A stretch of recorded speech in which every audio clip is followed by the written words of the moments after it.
नक्सलवाद के आखिरी 40 दिन भाई साहब, आखिरी 40 दिन। 40 दिनों के बाद देश से नक्सलवाद का नामो निशान मिट जाएगा। अगले महीने के बाद ना तो नक्सली बचेंगे और ना ही नक्सलवाद के निशान। शहरी नक्सलियों को छोड़ दिया जाए, अर्बन नक्सल। क्यों कह रहा हूं ऐसा जानते हैं? क्योंकि मार्च 2026 की डेडलाइन को पूरा होने में महज 40 दिन ही बचे हैं और जिस तरह से हमारे जवानों ने नक्सलियों पर ताबड़तोड़ प्रहार किया है, उससे एक बात तो साफ है कि 40 दिन ही लाल आतंक के अंतिम दिन है। 40 दिन। हालांकि अभी भी फोर्स के सामने कुछ बड़ी चुनौतियां बाकी हैं और इनमें सबसे बड़ी चुनौती है बचे हुए नक्सली कमांडर। जवानों ने पिछले 2 साल में 90% ज्यादा नक्सलियों का सफाया कर दिया है। जिस नक्सल संगठन में पहले करीब 40 सेंट्रल कमेटी मेंबर हुआ करते थे और देश भर में नक्सल संगठन की कमान संभालते थे, उनकी संख्या बीते 2 सालों में घटकर महज 5 रह गई है। कभी हजारों का कैडर रखने वाला नक्सल संगठन अब गिने चुने लोगों के साथ छिपता फिर रहा है। लेकिन अभी भी 5 बड़े नक्सली नेता बचे हैं जो अब भी अपने 300 से ज्यादा साथियों के साथ जंगलों में छिपे हुए हैं, जो मरने वाले हैं या सरेंडर करने वाले हैं। ऐसे में नक्सलियों को भी खत्म करने के लिए जंगलों में बड़े ऑपरेशन लॉन्च कर दिए गए हैं। बचे हुए नक्सलियों की तलाश में फोर्स निकल चुकी है। सबसे पहले कौन कौन से नक्सली जवानों के टारगेट पर हैं, आपको ये बता देता हूं। देखना चाहते हैं? देखिए, बताओ भाई। जवानों के निशाने पर ये नक्सली बस्तर तेलंगाना में सक्रिय, इनाम 6 करोड़ प्लस। नाम है देवजी। मरोगे देवजी, बाहर आ जाओ, मरने के अलावा कोई ऑप्शन नहीं। मिलिट्री कमीशन इंचार्ज हैं और नक्सलियों का महासचिव है। नक्सलियों का महासचिव है। मुझे लगता है ये अंतिम में क्या करेंगे, जब 40 दिन बचेगा, 2-4 दिन, ये खुद निकलकर प्रेस कॉन्फ्रेंस कहेंगे भाई साहब नक्सलवाद खत्म। मुझे ऐसा लगता है, इसके अलावा कोई ऑप्शन नहीं। नेक्स्ट बताइए भाई। जवानों के निशान पर है गणपति, लोकेशन अज्ञात, इनाम 3 करोड़। 5 साल से गायब, बूढ़ा हो चुका है गणपति। अगला है मिसिर बेसरा, झारखंड में सक्रिय, इनाम 3 करोड़ है। सारंडा के जंगल में ठिकाना है, 50 साथी मौजूद हैं। सब मारे जाओगे बेटा, आ जाओ बाहर। नेक्स्ट, संग्राम उर्फ मुरली, बस्तर में सक्रिय, इनाम 1 करोड़। पूर्व ओडिशा स्टेट कमेटी इंचार्ज है। उम्र हो गई है चाचा, आप भी आ जाओ, नहीं बचोगे नहीं। नेक्स्ट, ये अंतिम है, असीम मंडल उर्फ आकाश। आपकी उम्र हो गई आकाश जी, आइए। नहीं, आकाश में जाना पड़ेगा। झारखंड में सक्रिय, इनाम 1 करोड़ है, प्लस है। बंगाल से आने वाला अंतिम नक्सली है ये। और अंतिम कौन है? Damodar, Telangana state committee in charge हैं और पापा राव हैं, DKSZC। बस्तर का आखिरी नक्सली है पापा राव।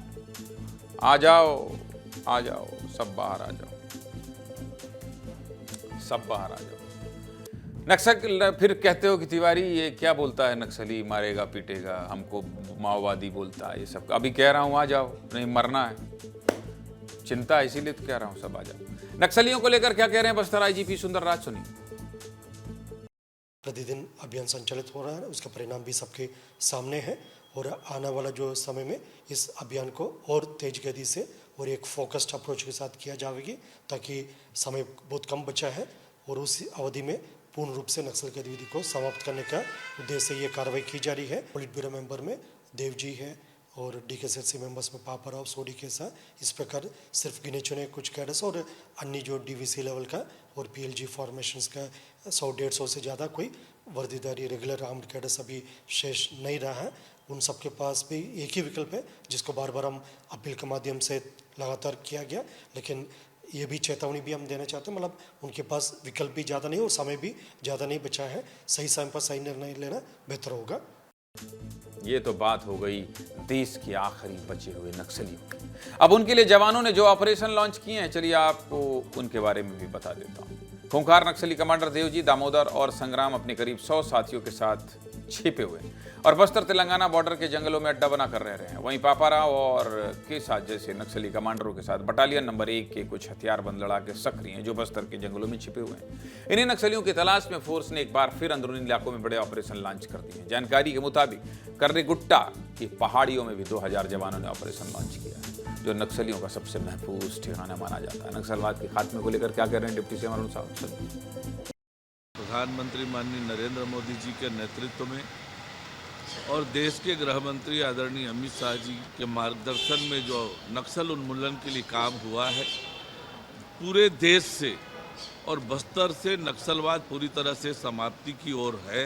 नक्सलवाद की समाप्ति के साथ साथ उन क्षेत्रों में अधोसंरचना का विकास हो, सरकार की योजनाओं का लाभ वहाँ मिले, इस तरह के जो पैरेलल गतिविधियां हैं वह भी सरकार क्रमशः चला रही है।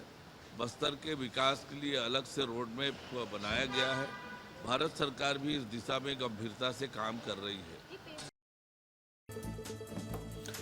कुल मिलाकर बचे हुए नक्सली अगर सरेंडर कर दें तो बाकी जिंदगी मुख्यधारा में जुड़कर अच्छे से बीतेगी, नहीं तो हमारे जवान सबका हिसाब किताब फाइनल कर देंगे। संजय जी अपील कर रहा था, सबको कह रहा था कि भैया वापस आ जाइए, बाहर आ जाइए। अगर मान लीजिए इनकी जान बच जाएगी, मुख्यधारा में लौटेंगे तो बहुत सारे लोग लौटे ही हैं। अपील ही कर सकते हैं हम, और क्या कर सकते हैं हम। ये थोड़ी कहेंगे कि मर जाओ। क्या हो रहा है और अगर ये वापस नहीं आए तो क्या अंजाम होगा, संजय? देखिए, इनके साथी वेणुगोपाल राव और रुपेश ने तो ये पहल उठाया ही था, ये कदम उठाया था और वो मुख्यधारा में लौटे थे। इसके अलावा भी कई सीसी मेंबर तेलंगाना में मुख्यधारा में लौटे हैं। लेकिन क्योंकि देवजी शुरुआत से ही मिलिट्री कमीशन का प्रमुख रहा है, ऐसे में ये माना जा रहा है कि देवजी वो नक्सली है जो अंतिम तक लड़ना चाहता है। लेकिन दुखद ये है कि जब देवजी ने जंगल में रहने का फैसला किया तो उसके साथ केसा सहित बस्तर के लगभग 100 आदिवासी अभी भी जंगलों के अंदर हैं। ऐसे में देवजी भले ही बचता फिर रहा है, लेकिन हम हर दिन देखते हैं कि जब भी बड़े ऑपरेशन होते हैं नक्सली कुछ संख्या में मारे जाते हैं। ऐसे में बस्तर का आदिवासी लगातार मर रहा है। ऐसे में नक्सलियों को भी ये तय करना चाहिए कि आखिर ये जंगलों में रहकर क्या करना चाहते हैं, क्योंकि इनके बहुत प्रमुख साथियों ने ये कह दिया है कि हथियारों के दम पे तो हम कोई भी लड़ाई नहीं जीत सकते। यदि कोई बदलाव हम समाज में लाना चाहते हैं तो वो बिना हथियारों के भी संभव है। ऐसे में देवजी, मिसिर बेसरा, गणपति तो खैर बीते 5 सालों से गायब है, मल्ला राजी रेड्डी और इसके अलावा असीम मंडल, ये 4 सेंट्रल कमेटी मेंबर फिलहाल फोर्स के टारगेट में हैं। और क्योंकि मात्र 40 दिन का समय बचा है, यही वजह है कि लगातार इन नक्सलियों की तलाश में फोर्स द्वारा बड़े ऑपरेशन चलाए जा रहे हैं। आज ही ऐसी खबर आई है कि दामोदर की लोकेशन भी फोर्स के पास पहुंच गई है और तेलंगाना के जंगलों में कुछ बड़े ऑपरेशन ग्रेहाउंड के जवानों द्वारा लॉन्च किए गए हैं। इसके अलावा कर्रेगुट्टा की पहाड़ियों पर भी एक बड़ा ऑपरेशन लॉन्च किया जा रहा है, क्योंकि ऐसा माना जा रहा है कि अभी भी 50 से अधिक नक्सली कर्रेगुट्टा की पहाड़ियों पर सवाल है मेरा आपसे, छिपे ये हुए तो हैं। आपने बता दिया। संजय, मेरा एक सवाल आपसे ये है, आपके तो सूत्र बहुत हैं, आपने मतलब मध्य प्रदेश, छत्तीसगढ़ का और देश का विस्तार न्यूज़ को वो चैनल आपने बनाया है जो सबसे ज़्यादा माओवादियों का सरेंडर करवाया है, जान बचाई है। आपके प्रयासों से, आपके साथियों के प्रयासों से बहुत से माओवादियों की जान बची है। मुझे ये बताइए, अभी भी आप तेलंगाना तक, आंध्रा तक और तमाम लोगों से बात करते रहते हैं इधर उधर सब जगह, तो मैं ये जानना चाहता हूं आपसे कि इनको भी पता होगा कि अगर नहीं सरेंडर करेंगे तो मरेंगे?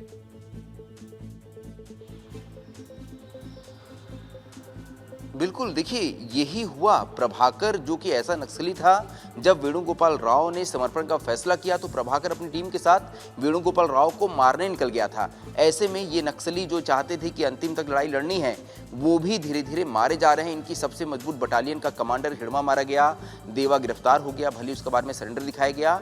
लेकिन इन्हें ये बात तो पता है कि इनका अंत जो है वो इसी तरह से होगा, क्योंकि फिलहाल फोर्स की जो रणनीति है, फोर्स की जो ताकत है, उसके सामने नक्सल संगठन नहीं टिक सकता। हाँ, हो सकता है कि ये लोग 31 मार्च की डेडलाइन का इंतजार कर रहे हों। यदि वो तब तक जान बचाने में सक्षम रहते हैं तो वो इस बात की भली घोषणा कर दे कि देखिए सरकार ने जो कहा था हम तो उससे आगे बढ़ गए। लेकिन उसके बाद भी ये जानते हैं कि इनका अंत तो वैसे ही होगा जैसे बाकी नक्सलियों को हुआ है जिन्होंने जंगल में रहने का फैसला किया था। ऐसे में माना जा रहा है कि संजय, मैं फिर कह रहा हूं जल्द कि देखिए, शुरू में जो विस्तार न्यूज़ पर आप आरोप लगाया था माओवादियों ने, और आखिरकार जब इतिहास लिखा जाएगा तो सबसे ज्यादा भरोसा भी आप पर और विस्तार न्यूज़ पर ही माओवादियों ने किया। अभी भी हम कह रहे हैं, जो भी बचे हैं वो संजय से संपर्क कर लीजिए। संजय सुरक्षित ठिकानों में पहुंचा देंगे, आपकी जान बच जाएगी। आप विस्तार न्यूज़ से संपर्क करिए, हम बातचीत का रास्ता खोलेंगे, हम जाएंगे जहां जैसे संजय बाकियों की जिंदगी बचाएं, विस्तार न्यूज़ से बचाइए, वैसे आपकी बचा देंगे। फिलहाल संजय, बहुत बहुत धन्यवाद आपका।